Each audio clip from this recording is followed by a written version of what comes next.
Good big fella.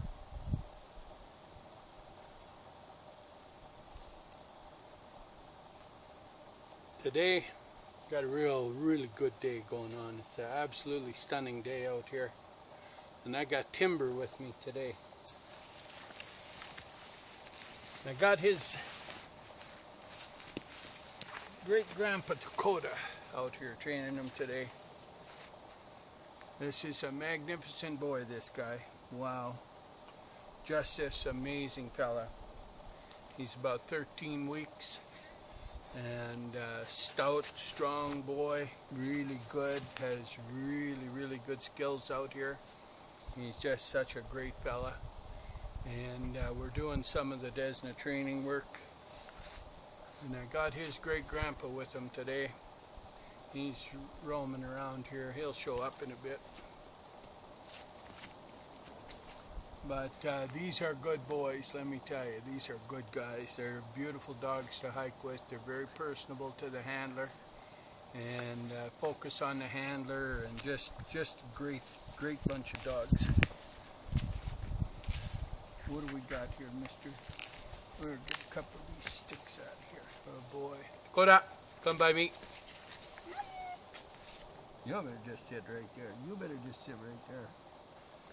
So, on this work that I do on the Desna program, I work on their instinctive abilities and fine-tune their instinctive abilities and bring those traits out. And those traits are to work in remote regions and watch for what's going on around you and hike with you and be part of what you're doing. And they scout the area around you and basically keep you aware of what's around. And these little guys are extremely good at that. Now this is a 4th generation pup for me, so very strong genetics. I know the genetics well, and really is a good dog. Takoda, come.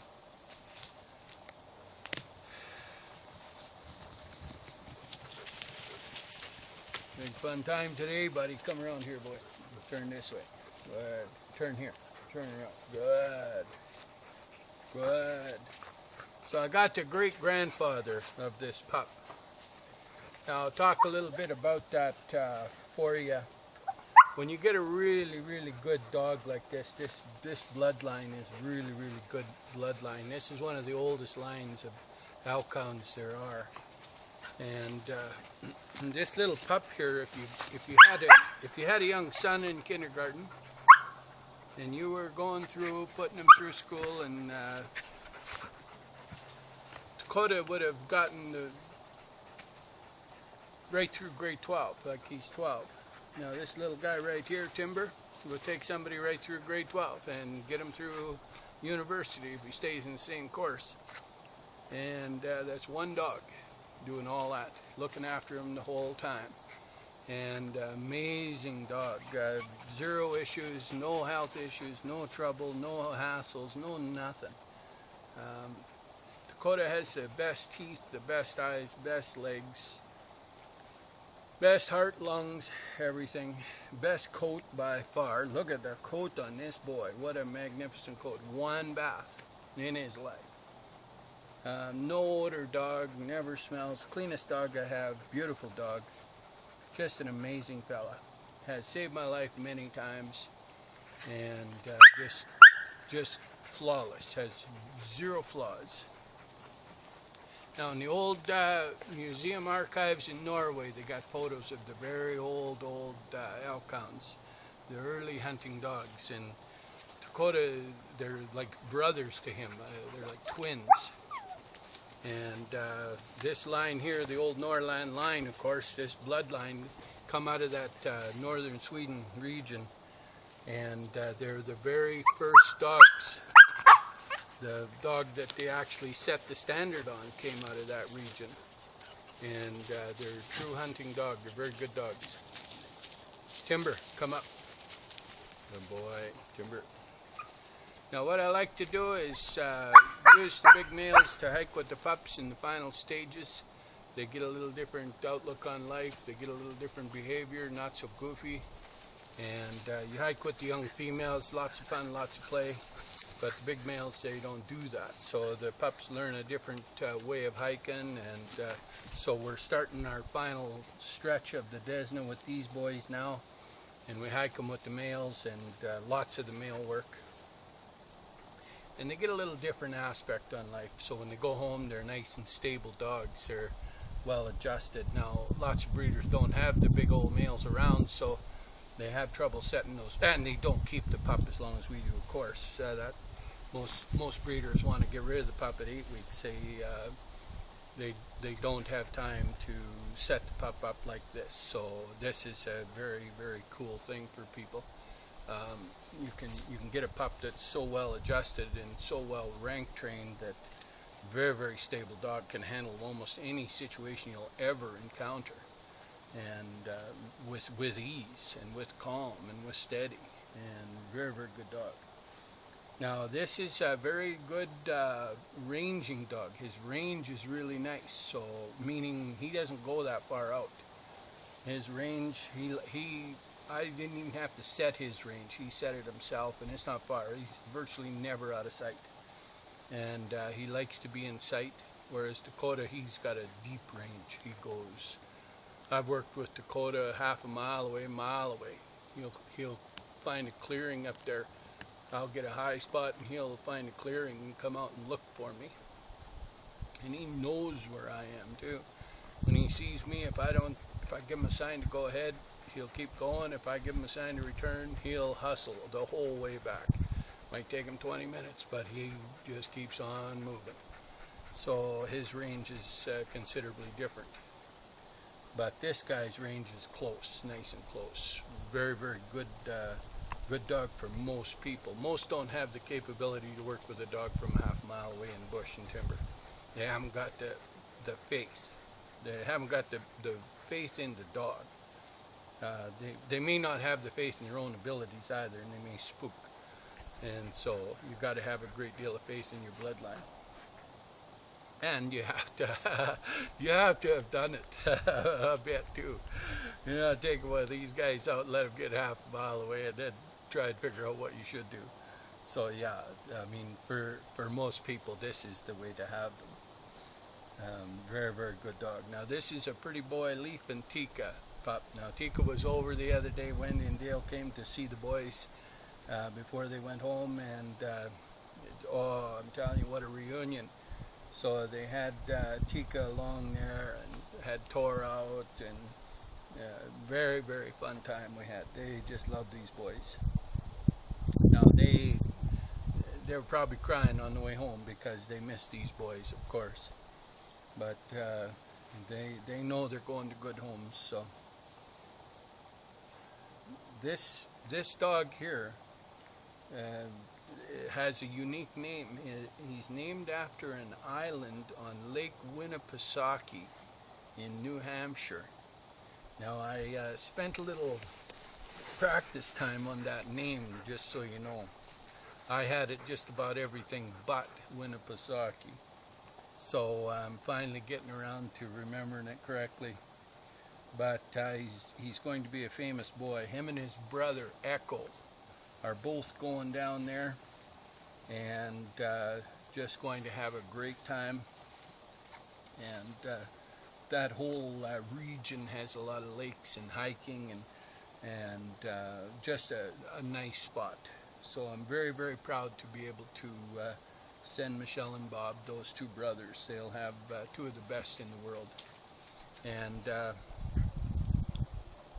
you can't get these dogs hardly anymore in North America. The breeders have went to the show lines. They bred out the working lines. It's such a shame.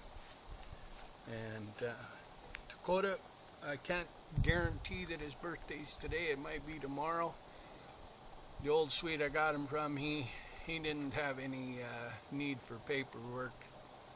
He said, yeah, well, Mervyn, yeah, well, I know your family, yeah, that'll be a good dog for you. It's the best one I have. It's the last one of that line.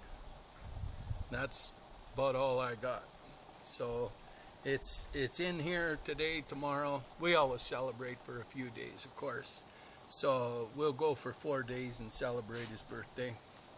and he's quite an amazing dog. And so the bloodline, the reason these dogs are so magnificent, of course, is this genetic runs in all elk hounds, and not all elk hounds are bred with this genetic forefront anymore. They've went to the show lines like Leaf, where they've moved away from the old lineages and bred very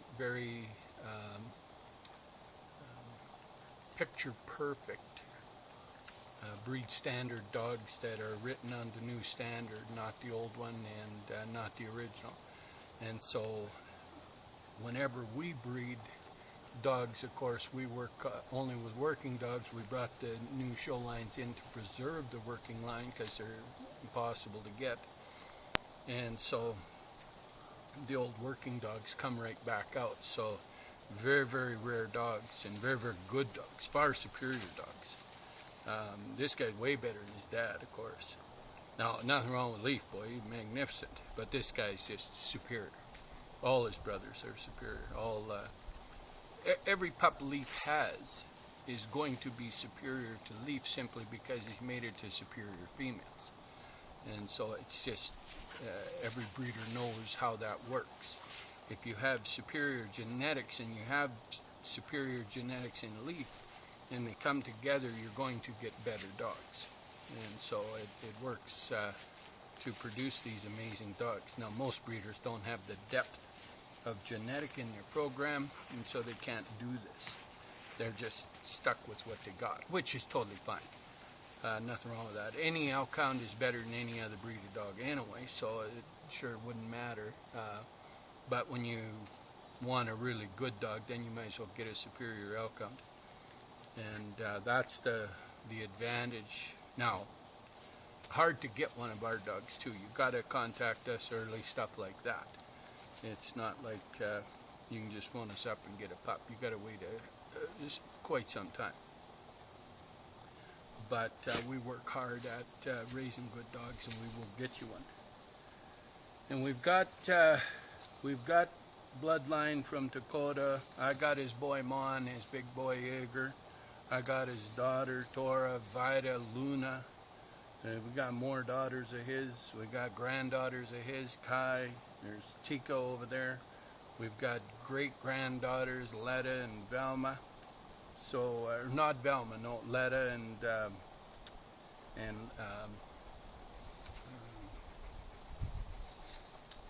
other Tika. And I know there's another one I'm forgetting, but we'll bring. Oh, I know who they are. It's the sisters, the Sage and Willow, the two little females. Beautiful dogs. So yeah, we're having a good day today. It's a beautiful day. All the larch trees, if you didn't know, the larch trees, they all change color in a short window of time, and it's right about this time of year.